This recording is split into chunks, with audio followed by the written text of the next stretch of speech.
na dapat na gawin nyo dahil spray lang po ito sa inyong halaman para gumanda, mapanatiling buhay, yumabong, kumapal. At isang kutsara po nito, no, sa 1 litrong tubig.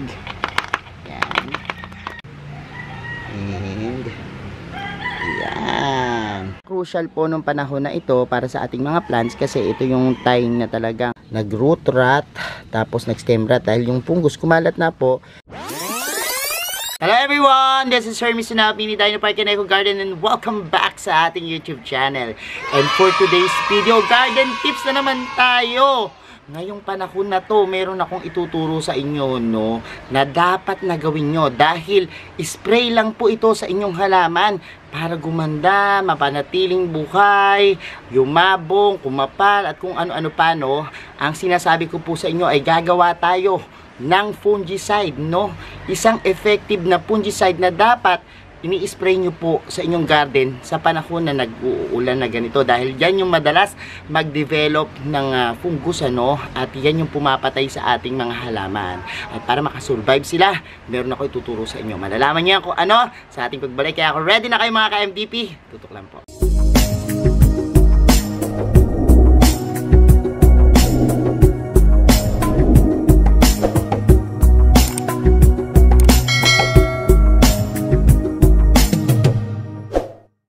We're back mga ka-MTP at ngayon nga po ituturo ko sa inyo kung paano gumawa ng effective na fungicide, ano. Actually, nagawa ko na to ng video pero kasi ngayon sa panahon na to para ma-refresh kayo, kailangang malaman nyo na mag-spray po nung ganito, no. Lalong-lalo na po doon sa mga halaman na kapag nakikita natin minsan ay lumalambot, naninilaw dahil po sa ganitong panahon na nag-uulan-ulan, madalas makomit po natin yung overwatering, ano. At kapag nangyari po yan, mas mabilis mag-develop yung fungus dun sa mga basang lupa, ano, ng ating mga halaman. Ano nga ba ang gagawin natin, ano? Madali lang po ito.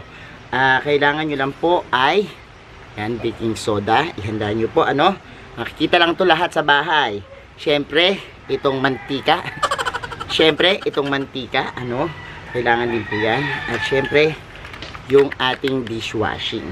Tapos, kailangan nyo po ng yan, 1 liter na tubig, no? Ito 1.5, so babawasan pa natin to. Kaya simulan na natin yung paggawa. Papakita ko na po sa inyo step by step, tapos i-apply natin sa ating mga halaman. So, narito na, mag-start na tayo ng gagawin nating effective na fungicide.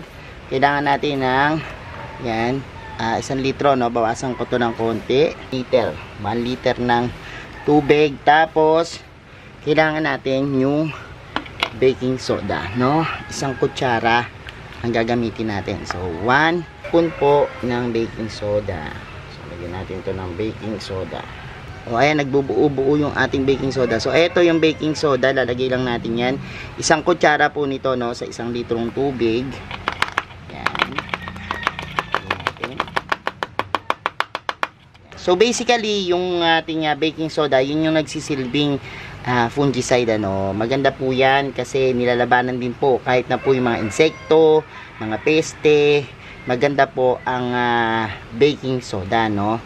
At yan po yung talagang nagiging reason kung bakit effective po itong ating fungicide, ano, na gagawin. And ngayon naman po lalagyan natin siya ng yan, 1 kutsara namang oil, no. Pwede kayong kumamit ng neem oil kung gusto nyo. Pwede rin po vegetable oil kung ano gusto nyo, no? Basta cooking oil, pwede rin po. Yan. Okay rin po siya. So, ano ba ang silbi ng oil, no? Ito po kasi, yung ginawa nating solution na baking soda, siya po yung nagsisilbing pampakapit dun sa mga halaman, ano. Oras na meron po yung oil, mas kakapit po yan dun sa mga leaves, mas kakapit po yan sa mga stem, at sa iba't ibang parts ng plants. So, kailangan po yung oil, no? Ngayon naman, ang huling-huli, ito, 3 lang naman yung ingredients natin dito, no? Yung gagamitin natin. Ito naman pong dishwashing. Any kind ng dishwashing, ano? Pero, I suggested, gumamit kayo nung mga may calamansi flavor, ano? Kasi maganda rin po sa plants yung calamansi, ano? At mas natataboy niya po yung mga peste, at saka insekto, no. Kaya maganda kung makukuha nyo kalamansi. Pero In any case na hindi kalamansi, okay pa din naman po, ano. Kasi, ano ba silbi nitong ating dishwashing, ano. Alam naman natin na ang oil tsaka yung water po, hindi po yan naghahalo, ano. Eventually po, hihiwalay yan, ano. And para maghalo po yung dalawang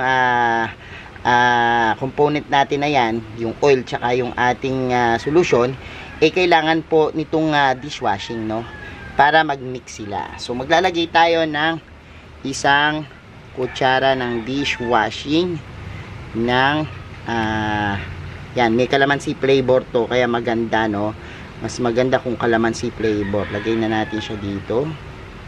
Yan. So, kapag nalagay na natin yan, imimix lang po natin siya, no. Actually, napakadali nitong step na to, no. Kaya lang yung iba po sa inyo, hindi pa alam yung ganitong proseso, no. Kaya, yan. Shake lang po siya natin siya ng i-shake. Yan. And so, eto na. Yung ating nagawang effective na fungicide at the same time pesticide na rin po, ano. I-spray natin yan sa ating mga halaman. Pakita ko sa inyo yung mga sample, kung ano-ano yung mga kayang-kaya nitong gamutin, kayang-kaya nitong itaboy, para na sa gayon po yung inyong mga halaman ay mas gumanda, mas mabuhay. Syempre ngayong panahon na to na maraming natutunaw, namamatay na halaman, pwedeng pwede yan. At the same time po, mas mamumulaklak. Kapag halimbawa naman po, yung namumunga, mas mapabubunga nyo, no? Kapag meron po kayo nito. Kaya po, simulan na natin. So, bago yan, ang gawin natin is, kumuha muna ako ng sprayer. Magsalit muna tayo syempre dito sa sprayer, ano? Para magamit natin. Kasi mas maganda kung pa-spray siya. So, ayan. Ay, lagyan na natin ang ating solution dyan. And ayan. So, ayan, meron na tayo dyan. And ngayon, gawin natin to. At samahan nyo ko dahil spray na natin to sa ating mga plants para sila ay lalong gumanda at maiwasan natin yung mga problema natin sa ating garden. So ayan, napaka-crucial po nung panahon na ito para sa ating mga plants kasi ito yung time na talagang pagbabago nila, yung talagang transition ng panahon, yung papuntang summer tapos papuntang rainy days. Diyan nabubuo yung mga fungus, ano, mula doon sa lupa na hindi laging natutuyo, no. So ang tendency niyan, root rot yung kalaban natin, tapos pagkatunaw ng mga stem yan, tapos minsan mga sumisibol na mga insekto, peste.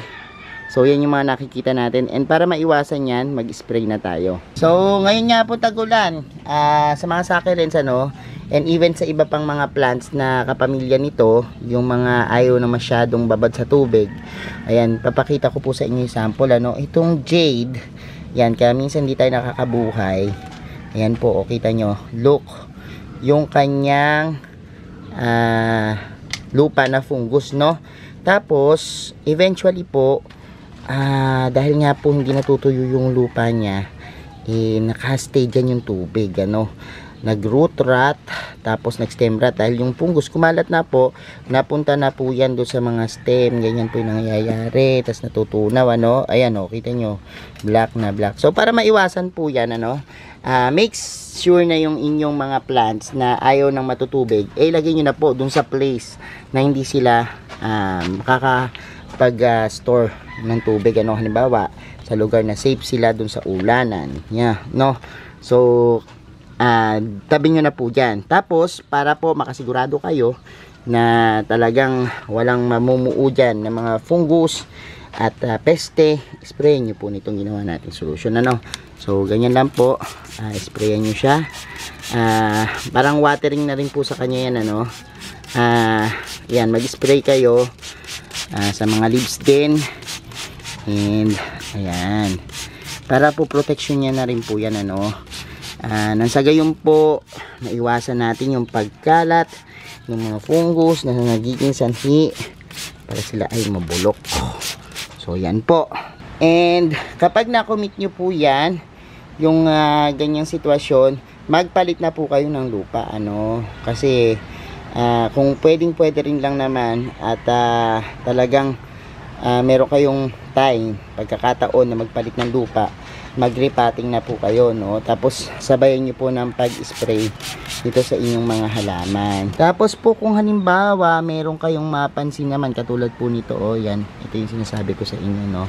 Maaring fungus po yan, no?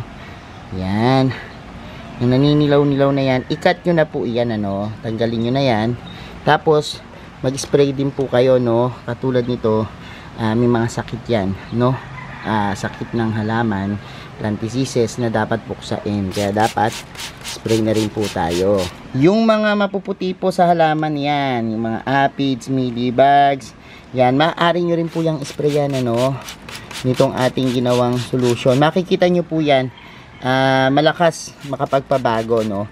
Nagiging brown yung kulay niya, tapos nagiging dark, pero pwede nyo rin siyang kuskusin, pero ilayo nyo na siya sa inyong mga plants, ano, para hindi makahawa. Pero yan, maganda po yan na sprayan din po nitong ginawa nating solution. Yun pong mga halaman natin na nagba-brown yung leaves, ayan, kita nyo itong aking CC plants na apektukan, kita nyo, ayan, no? Buti matigas pa yung kanyang sanga at nakita nyo naglalagis ng daon niya, tapos nagiging brown na ganyan. Importante rin po yan, sprayan nyo na, no, ng solution natin para hindi na yan, magkaroon ng problema. Maaari pong damage na yung roots nito, at para maiwasan natin yan, kailangan nating tingnan yung ilalim ng lupa niya, yung roots niya, kung maganda yung rooting system. Tapos sprayan din po natin itong ating ginawang solution, no, para matigil po yung pagkabulok ng kanyang mga dahon, pag brown, at pagkatunaw po nung ating plants, ano. Sayang naman po yung mga plants natin kung magaganda yung mga dahon nila, tapos masisira po, ano, nang dahil dun sa panahon na ito, no. Pero ayan po, maganda na sprayan nyo rin po yan. So ayan po, tanggalin nyo lang yung mga madidilaw na dahon, yan, and i-check nyo mabuti, no, kung ano yung nandiyan sa plants nyo, kung malambot pa ba yan o matigas. Ayan, o, kita nyo, tingnan nyo, o, nangyayari. Yan po yung kadalasang nangyayari pag ganitong panahon, ano, nagkakaroon po ng parang madilaw-dilaw na ganyan. So tanggalin na rin yan, putulin nyo na, tapos mag-spray tayo ng ating ginawang solution para mas gumanda sila, maiwasan rin yung mga ganyan dahon, yan. So ayan, nakikita nyo yung mga dahon, yung mga sakit sa halaman, ano. And makakatulong po itong ginawa nating solution dyan para ma-prevent yung mga sakit na kumalat pa.